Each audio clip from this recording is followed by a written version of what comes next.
Bonjour, merci beaucoup d'être avec nous ce soir. Donc on va débuter la réunion sur Ma Santé 2022. Alors Ma Santé 2022, qu'est-ce que c'est? Donc je vous propose de vous faire un petit point sur Ma Santé 2022, ce que c'est, quelques mesures qui sont dedans, parce qu'il y a 56 mesures, je ne vais pas vous faire un listing de toutes les mesures, mais plus vous expliquer l'esprit. Et ensuite faire un échange avec vous et répondre à vos questions. Ça sera plus vivant et peut-être plus intéressant pour vous. Alors Ma Santé 2022, c'est quoi? C'est pas une réforme sur la santé, pas une énième réforme, c'est pas un énième plan. C'est l'idée de se dire quel cap collectif on imagine pour être soigné en 2022. Les annonces de Ma Santé 2022 ont été faites par le président de la République il y a 15 jours maintenant, ce qui montre un engagement important présidentiel, gouvernemental, parce que c'est un sujet qui nous tient tous à cœur et pour lequel on a une responsabilité politique importante. Donc ce cap collectif, pour l'imaginer, pourquoi imaginer un nouveau cap pour 2022? Parce que le diagnostic qui est fait actuellement est que nous avons un système, une organisation des soins qui est un peu à bout de souffle. Alors pourquoi on dit ça? Parce que quand on est patient, on a du mal à trouver un médecin, on n'en trouve pas. Dans notre région, c'est très compliqué. Quand on trouve un médecin, il n'a pas forcément le temps de nous écouter, on ne se sent pas très écouté. On a des maladies chroniques avec des gens qui s'occupent de nous, de multiprofessionnels, mais dont on a du mal à voir qui se coordonnent bien entre eux. Donc quand on est patient, on est un petit peu perdu au milieu de l'absence de médecins et d'un ensemble de professionnels qui ont du mal à communiquer entre eux. Dans un système très cloisonné. Et donc il y a une demande des patients, de nous tous. Il y a une demande des professionnels aussi. Quand vous parlez avec les professionnels à l'hôpital, n'en peuvent plus. Quand vous parlez avec des professionnels de ville, ils sont débordés, ils trouvent le système cloisonné, ils ont des mal à discuter avec l'hôpital. Quand vous parlez avec les personnels du public ou du privé, c'est le même discours. C'est le système ne fonctionne plus. On n'arrive plus à travailler dans des bonnes conditions. Et enfin, les finances aussi sont difficiles. Vous savez que ces dernières années, il y avait beaucoup d'économies faites, notamment sur l'hôpital, mais aussi sur les soins de ville, avec des objectifs de dépenses nationales qui ont été diminués pour maintenir une sécurité sociale et un système de solidarité dont on tient tous. Donc maintenir cette sécurité sociale et la faire revenir à l'équilibre. D'ailleurs, on a une bonne nouvelle, puisqu'en 2019, la sécurité sociale, pour la première fois depuis 20 ans, va être à l'équilibre. Et c'est important qu'elle soit à l'équilibre parce que ça permet de maintenir le système de solidarité. Donc un diagnostic de système à bout de souffle, et donc il était urgent et important de se reposer un engagement collectif sur comment on sera soigné en 2022 et quels engagements les politiques, mais vous allez voir tout au long de cet exposé, l'ensemble des acteurs, du patient au professionnel, doivent être responsables de cet objectif à 2022. Parce que le risque, sinon, c'était une qualité qui diminue. Quand on ne trouve pas de médecin, c'est difficile de se faire soigner. Quand les finances sont trop tendues et qu'on n'a pas de financement, on ne peut pas financer l'innovation. Et donc l'accès à des traitements ou à des diagnostics, des examens qui peuvent être diminués. Donc un risque important et donc une nécessité de faire. Mais alors comment faire? Il y a une nécessité de mesures à court terme et dans les régions comme chez nous, c'est très important. À court terme, qu'est-ce qu'on va faire pour que l'année prochaine, on arrive à être mieux soigné? Et puis à long terme, tout ça, donc se donner un cap, mais en se disant aussi que notre système, il est très compétent. On a un système malgré tout pour lequel on est bien soigné, avec des soins qui sont enviés un peu partout dans le monde. Donc on a un système compétent, mais plus assez efficace pour tous. Donc c'est pour ça qu'il fallait faire des mesures et transformer notre système. Et ce qu'on propose dans Ma Santé 2022, vous allez voir, c'est une transformation globale du système et pas des mesures sectorielles. Mais on pourra en discuter après. Donc la première des choses, c'est de favoriser la qualité. Alors on pourrait se dire, à l'heure où on manque de médecins, pourquoi parler de qualité? Et bien parce qu'on est persuadé que quand on se base à la recherche de la qualité, c'est en partant de cette recherche de qualité que le système pourra être meilleur. Donc on est parti sur la qualité avec plusieurs mesures. Par exemple, et dès 2018, ça commence dans deux maladies chroniques, l'ostéoporose et l'insuffisance cardiaque. Il va y avoir des sortes de guides qui vont être faits, qui sont faits avec les sociétés savantes, la Haute Autorité de la Santé, pour permettre aux professionnels et aux patients de se retrouver dans la prise en charge de ces maladies chroniques. On va aussi mesurer des indicateurs, mais on change un petit peu la vision des indicateurs. Des indicateurs, vous savez, il y en a partout maintenant, nombreux sont les indicateurs.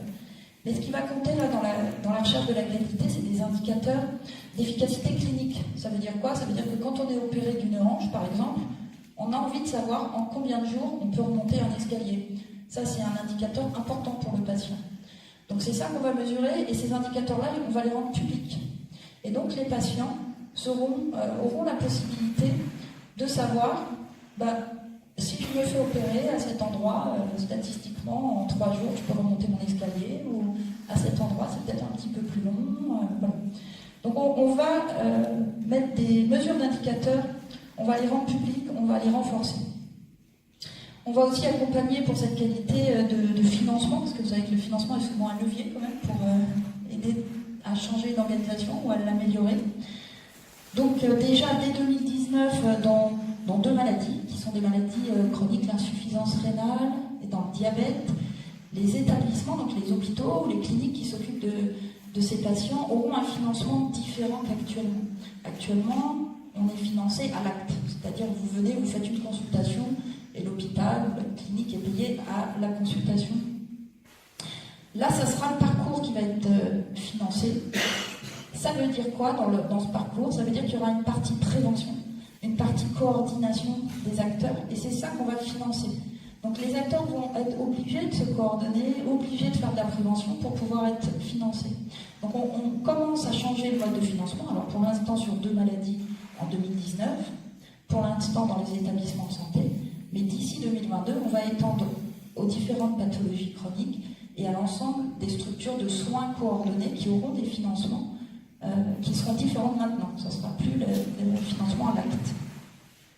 On rajoute aussi sur ces indicateurs de qualité dans les établissements, actuellement, il y a une dotation. On donne de l'argent pour favoriser les hôpitaux qui font de la qualité sur certains indicateurs. Alors déjà, on va diminuer le nombre d'indicateurs, parce qu'actuellement c'était plus de 35 indicateurs transversaux, on va passer à 10 indicateurs. Donc déjà, on va avoir des indicateurs qui vont plus vouloir dire quelque chose. Et on va augmenter ce financement qui va passer de 60 à 300 millions. Donc c'est pas rien. On est à 60 millions de dotation, on va passer à 300 millions. Donc on met un effort de financement, je pourrai détailler après si vous voulez, sur ces indicateurs qualité pour l'instant dans les établissements et petit à petit dans toutes les structures de soins. Et puis, on va voir si le patient est satisfait, parce que c'est très bien de parler de qualité, de mettre des indicateurs et tout, mais ce qui compte au final, c'est que le patient soit satisfait. Et le patient va devenir un véritable acteur de ce système qu'on propose pour 2022. Alors comment il va faire? Déjà, le patient il va pouvoir on va pouvoir mesurer sa satisfaction. Alors ça existe déjà depuis la dernière loi santé pour les hôpitaux de court séjour, de chirurgie, ça existe déjà. Donc on va l'étendre, et on va l'étendre dans un premier temps au SSR, aux EHPAD, et puis ensuite à l'ensemble des soins. C'est-à-dire que le patient pourra noter ses soins, ses coordinations de soins. Et ça sera rendu public. Le patient il devient véritablement acteur, par exemple, dans la formation des étudiants. On pourra reparler pas mal de formation. Et le patient expert, qui a une maladie chronique, qui aura une formation pour ça, va lui-même former les étudiants et va lui-même les évaluer. Parce que quand on dit qu'on veut mettre dans la formation les humanités, vous savez, apprendre aux étudiants l'empathie, apprendre à parler, à écouter le malade, la meilleure façon de voir si l'étudiant a bien appris, c'est quand même que le patient évalue. Donc le patient devient un véritable acteur de l'indication de la qualité des soins. Le patient est-il satisfait? En 2022, on saura s'il est satisfait. Alors le patient va prendre une vraie place, mais quel moyen, comment il va être aidé ce patient? Parce que c'est facile à dire, mais pour dire si on est satisfait ou pas, il faut avoir un peu des informations sur la maladie, des informations. Donc on fait une véritable transformation du système numérique. Et on va proposer d'ici 2022 un espace numérique pour chacun des Français, espace de santé numérique. Alors c'est quoi ça? C'est en fait, chaque Français aura un espace sur Internet dans lequel il aura accès à toutes ses données médicales personnelles. Il aura accès aussi, en fonction de ses pathologies, à des modules d'éducation, des choses qui pourront l'aider par rapport à sa propre maladie, par rapport au suivi de sa maladie. Il y aura bien sûr son dossier médical partagé sur cette plateforme personnelle. Donc ça sera une plateforme personnelle, individuelle bien sûr, dans lequel il y aura ses prescriptions, puisqu'on va passer les prescriptions tout numériques. Donc les ordonnances, quand vous partez en vacances, si vous la perdez, c'est pas grave, elle sera sur votre plateforme. Donc le malade aura au même endroit sur une plateforme son dossier médical, ses prescriptions, ses outils d'éducation, ses instruments de e-santé qui peuvent être accordés. Voilà. Donc ça c'est une véritable transformation dans la pensée du numérique en santé. Parce que le patient, là, il est vraiment au centre. Et il a ses données. Et il peut s'informer sur ses maladies. Donc il va pouvoir vraiment prendre une vraie place. Donc le patient devient vraiment au centre. Alors vous allez me dire, ici vous êtes bien gentil, mais ok, on est au centre, mais de toute façon on n'a pas de médecin, donc au centre de quoi? Si on ne peut pas se faire soigner, ça ne sert à rien. Donc le patient va se retrouver au centre d'un collectif. C'est ce que je vous l'ai dit dès le début. L'idée de Ma Santé 2022, c'est vraiment un engagement collectif au service du patient. Et ce collectif de soins, il va prendre plusieurs formes. Alors, on va commencer par la ville. Comment ça va se passer en ville? Vous connaissez déjà les maisons de santé pluriprofessionnelles, puisqu'on en avait déjà parlé dans la loi de financement l'année dernière, où il y avait un objectif d'augmenter et de doubler le nombre de maisons de santé pluriprofessionnelles, ce qui continue bien sûr. Mais en plus de ces maisons de santé pluriprofessionnelles, ce qu'on va demander aux acteurs de santé, c'est de s'organiser en réseau, en sorte de réseau qui s'appelle les CPTS. Alors les CPTS, c'est les communautés professionnelles territoriales de santé. Donc c'est des réseaux entre soit plusieurs maisons de santé, soit un médecin individuel, mais qui va être en réseau avec une maison de santé, avec des pharmaciens, avec l'ensemble des professionnels d'un territoire.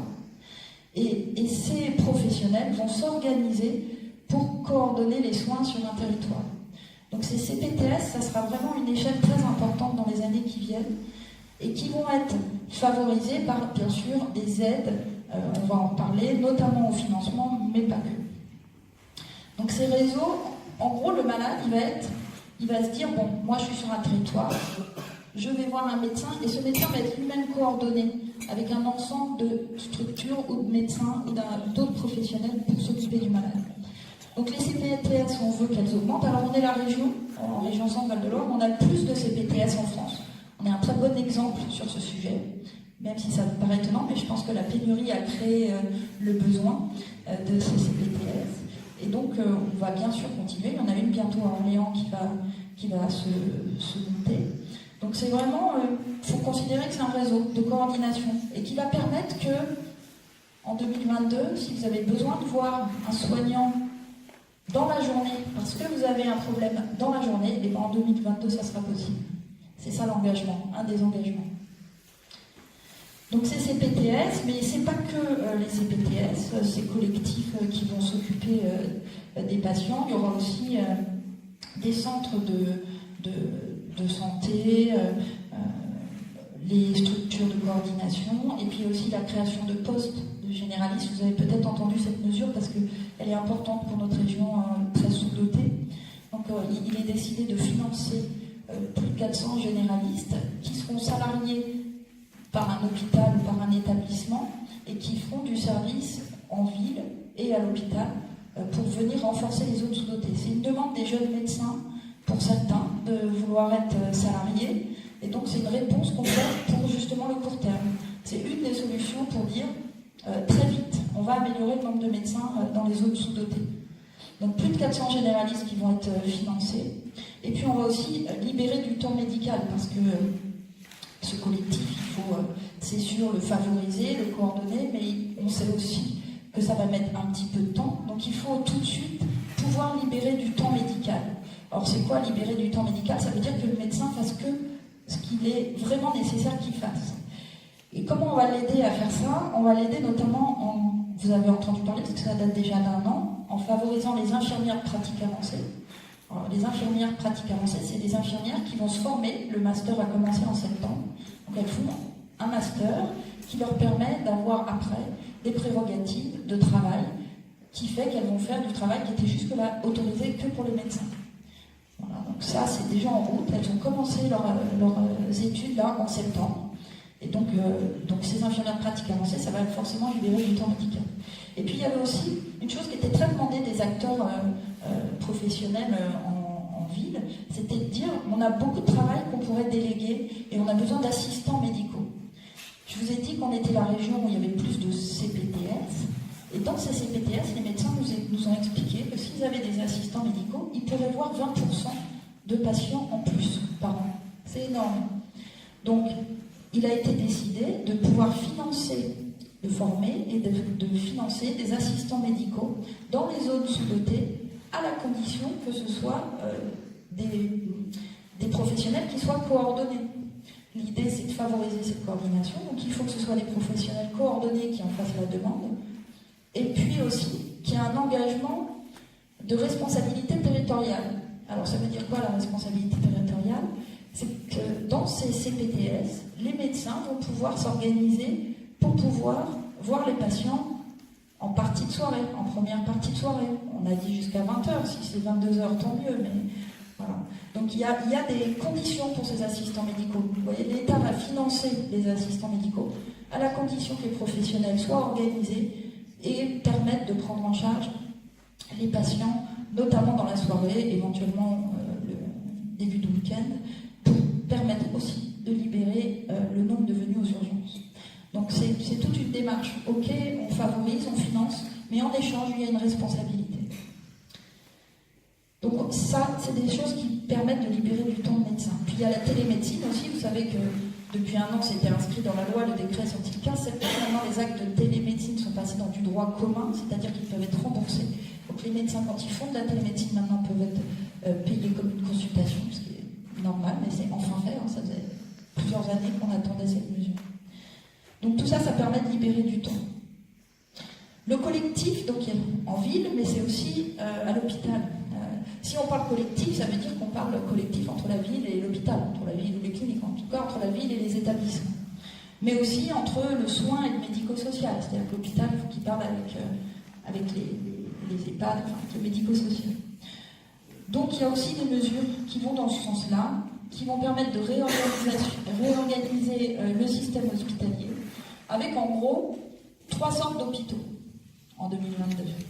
Des hôpitaux de proximité, des hôpitaux intermédiaires et des hôpitaux qu'on pourrait dire d'excellence, l'endroit où se fera la technique qui se fait à quelques endroits en France, très pointue, qui coûte très cher. Voilà. Donc il y aura 3 sortes d'hôpitaux en France. Et ce qui est très important dans ces mesures, c'est les hôpitaux de proximité qui vont être labellisés hôpitaux de proximité. Ça veut dire qu'on va investir, l'État va investir beaucoup, puisqu'on veut entre 500 et 600 labels hôpitaux de proximité.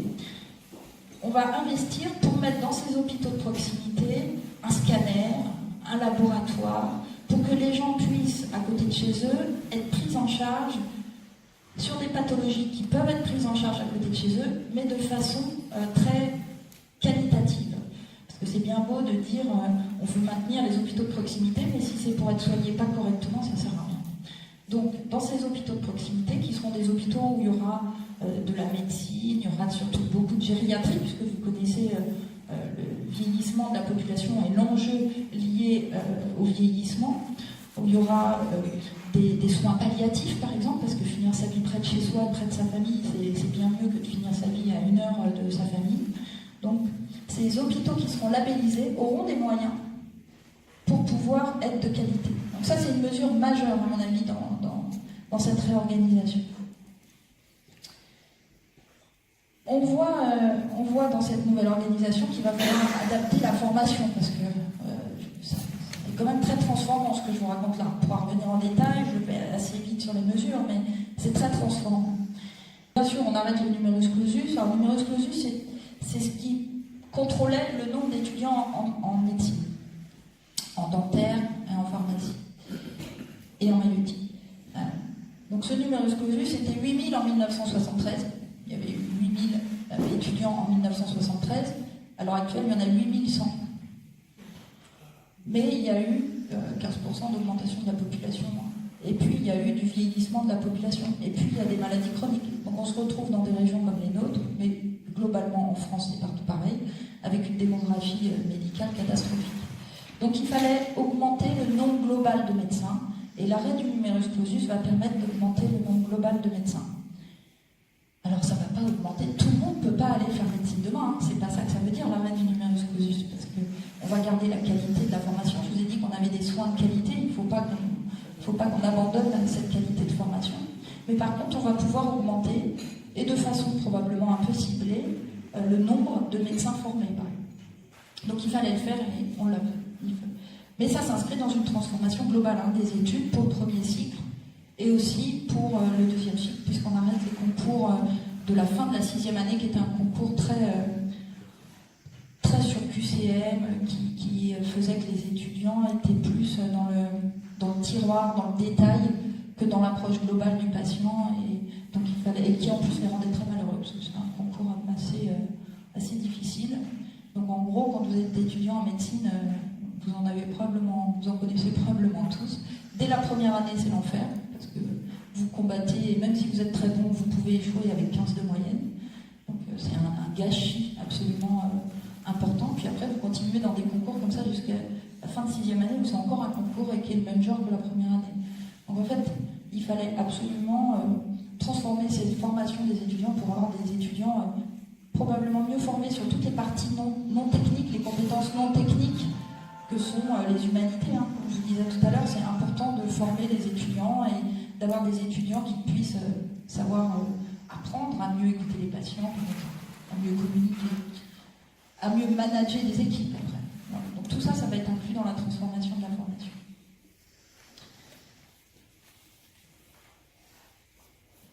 Alors voilà, au final, parce qu'après on va faire l'échange et je suis volontairement pas rentrée dans tous les détails, mais vous avez un aperçu global de la transformation. Au final, en 2022, je vous l'ai dit, chacun aura accès en une journée à un soignant à proximité de chez lui s'il en a besoin. Chaque Français aura un médecin traitant. Chacun aura son espace numérique de santé. Et donc on aura une médecine qui sera plus équilibrée entre la prévention et le soin curatif. Une médecine d'excellence à côté de chez soi, mais une médecine aussi qui sera pertinente, avec des actes qui seront réalisés seulement s'il y en a besoin, et avec des lieux d'examen, des lieux de prise en charge qui seront le plus adaptés à la pathologie. Si c'est un truc très grave, c'est à tel endroit, voilà. Donc une gradation dans les hospitalisations, par exemple. Et surtout avec des professionnels qui seront, je l'espère aussi, beaucoup plus heureux, parce que là c'est très difficile pour les professionnels de santé, quels qu'ils soient. Voilà, je vous remercie.